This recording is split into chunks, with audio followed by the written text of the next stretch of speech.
Nick Aldis just suspends Bron Breakker from WWE after brutal attack on Paul Heyman. Good day, everyone, and buckle up because what just happened on WWE SmackDown was not a storyline twist. It was a full-on wrestling earthquake. Bron Breakker didn't just cross a line. He launched himself over it, ripped the line out of the ground, and drop-kicked it off the stage. And Nick Aldis? He responded with the kind of authority that says, "Try me again, and you will be suplexing shadows for the rest of your career."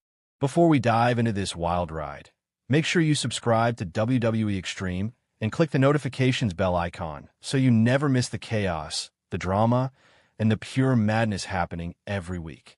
SmackDown opened with a tension you could feel without even turning the volume up. The bloodline has been cracking, Paul Heyman has been juggling too many fires, and Bron Breakker has been walking around with the energy of a man one wrong look away from detonating. From the moment he stepped through the curtain, you could tell something was going to snap. His walk alone screamed, "I am done being patient." And if you thought he was angry before, wait until you see what triggered the explosion.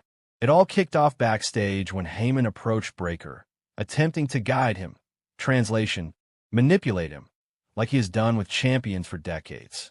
But this time, the strategy blew up in his face.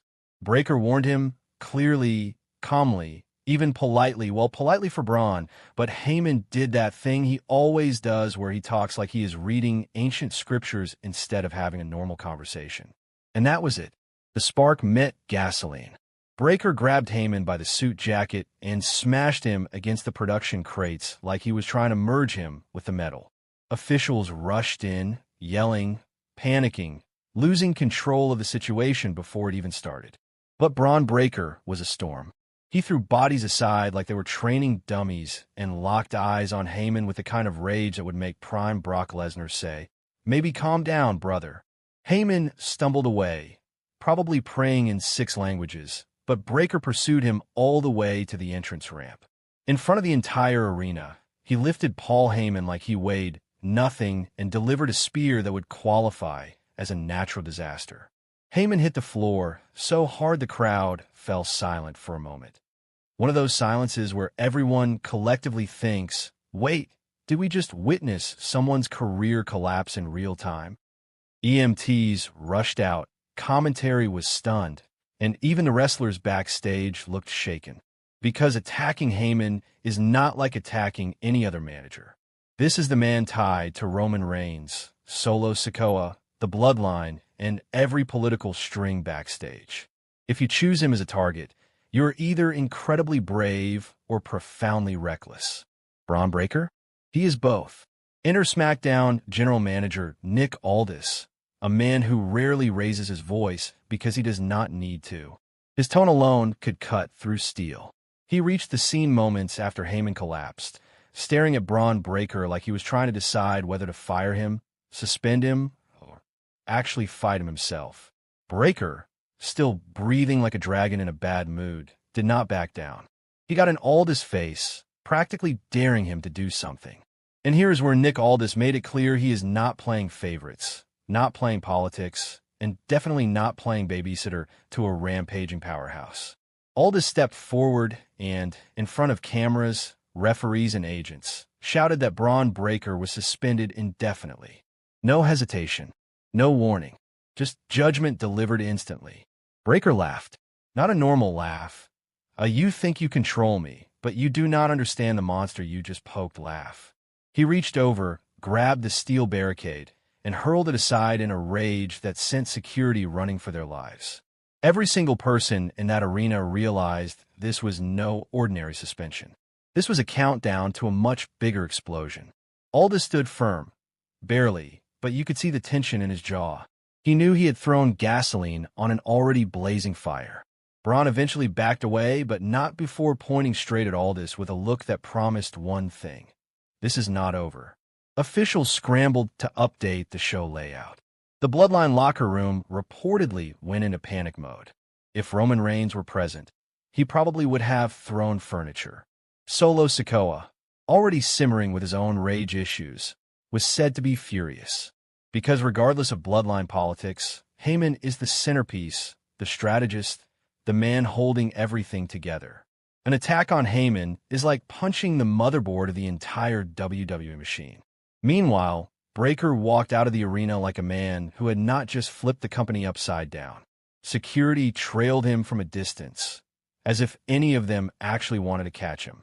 Aldis told the WWE Universe that Heyman is undergoing medical evaluation and that Bron Breakker's suspension is effective immediately, with further disciplinary action pending. But there was something in his voice, sharp, controlled, quietly furious. Aldis is drawing lines, setting boundaries, and sending a clear message that SmackDown under his rule is not descending into anarchy. But here is the truth. Suspending a man like Bron Breakker does not calm him down. At given time, too much time. Time to plan, time to stew, time to come back even more destructive. This suspension is clearly not an ending. It is a setup, a fuse, a precursor to something bigger. WWE does not suspend a rising star unless they are building toward a collision that needs space to breathe. And the possibilities are explosive. Will Breakker target Aldis next? Will he set his sights on Solo Sikoa? Will he try to finish what he started with Heyman? Or will this suspension push him into full rogue mode, where he returns without warning and tears through anyone in his path? Regardless of direction, everyone knows one thing. Bron Breakker has moved from exciting prospect to dangerous weapon, and Nick Aldis has taken responsibility for containing him. But containment does not seem realistic anymore.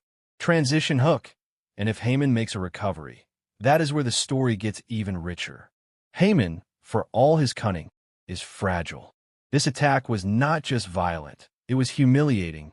Managers like Heyman thrive off control, influence, and negotiation. Bron stripped all of that from him in seconds. When Heyman returns, and he absolutely will, his reaction will fuel a new chapter in this conflict. Will he seek revenge using the bloodline? Will he blame Aldis for not protecting him? Will he manipulate someone else into targeting Breakker? Each option promises carnage, and the WWE Universe is watching closely because the energy around this storyline is different. It feels unhinged, unpredictable, and dangerously real. Transition hook. And now, let us address the final burning question. Did Nick Aldis make the right call? Honestly, yes. He had to. If Aldis allowed Bron to roam free after nearly sending Paul Heyman to the afterlife, he would look weak. But suspending him also lights Bron's fuse, and once he returns, it will not be a handshake and apology moment. It will be violence. Aldis made the smart decision, but not the safe one, because suspending a wolf does not make the wood safer. It makes the wolf hungrier. And when Bron Breakker comes back, SmackDown may never look the same again. Thank you for watching.